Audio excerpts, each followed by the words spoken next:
ও নাকি সিএনজির মধ্যেই মারা গেছে। দুইটা ছেলে, একটা ছেলে এখনো পলাতক, ওর কোনো খবর নেই সাথের।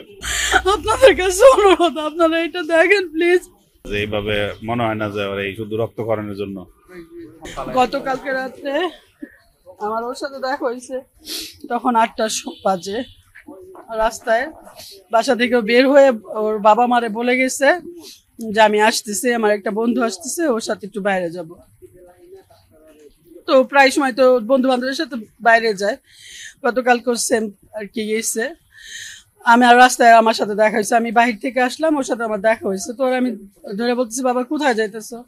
বাবু একটা বন্ধু আসবে, ওর সাথে আমি একটু বাইরে যাইতেছি।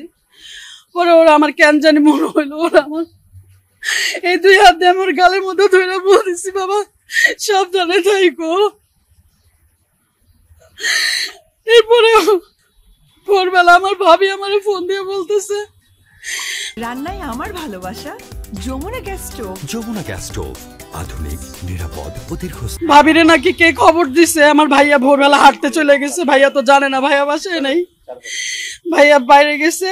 আর ভাবিরে রাব্বে ওর নাম্বার থেকে মনে হয়, ওর মোবাইল থেকে কেউ ফোন দিয়ে বলছে যে এরকম 4:30টার সময় বনানী একটা হোটেলের সামনে নাকি ওরে কে বা কারা ওরে আহত করছে।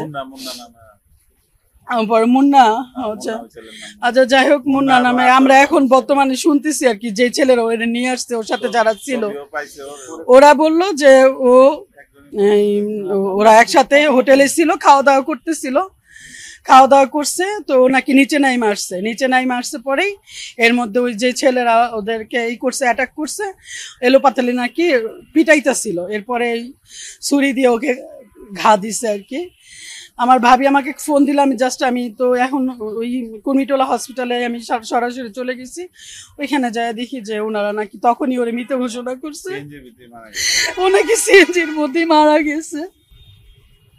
ওর যে রক্তক্ষরণ হয়েছে তার কারণে, কিন্তু আমাদের কাছে সেটা মনে হইতেছে না, কারণ অন্য কোনো তথ্য হয়তো থাকতে পারে, আমি জানি না। এটা তদন্ত করবেন, আপনাদের কাছে অনুরোধ। আমার ভাই ভাবির এক বড় ছেলে, ও আপনাদের কাছে অনুরোধ, আপনারা এটা দেখেন প্লিজ। এটা তো ওরা তো এখন একটা সার্কেল, বাচ্চা মানুষ চলাফেরা করে, অনেক কিছু, এটা স্বাভাবিক। কিন্তু আমরা এখন বুঝতে পারতেছি না যে কি রিজনের জন্য। যেহেতু মোহাম্মদপুরে আমাদের এলাকা হলে তো বুঝতাম যে একটা বিষয়, ওই ছেলেটা যেটা মুন্না নামে, ওর সাথে আর 8-10 জন। কারণ যেহেতু যখনই ওই সিঁড়ি থেকে নামছে ওরা ওইখানে বসাই ছিল, পুরো প্ল্যান ছিল আর কি। আর মুন্নাও নাকি শুনলাম যে 2 দিন আগে হাজত থেকে রিলিজ পাইছে আর কি, আসছে। ছেলেটার ছবিও পাইছি, নাম্বারও পাওয়া গেছে, পুলিশের কাছে, বনানী থানায় ওদের কাছে দেওয়া হয়েছে। আর এমনি কোনো আমরা রিজন পাচ্ছি না। আর এই স্বাভাবিক এই রক্তক্ষরণের জন্য ওর এটা আমাদের কাছে একটু আনইজি লাগতেছে, যে এইভাবে মনে হয় না যে ওর এই শুধু রক্তক্ষরণের জন্য।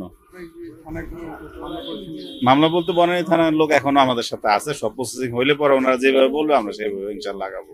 ওর বন্ধু সার্কেল যারা আসছে ওরাও এরকম ভালো করে ওরে চেনে না, কিন্তু রাব্বি ওরে চিনতো আর কি। আমার বাইস্তা ওরে যখন সিরিজা নামছে, ওর সাথে যে ছেলের, ও সাংবাদিক, ওর থাকে, ওর সাথে 2 জন ছিল।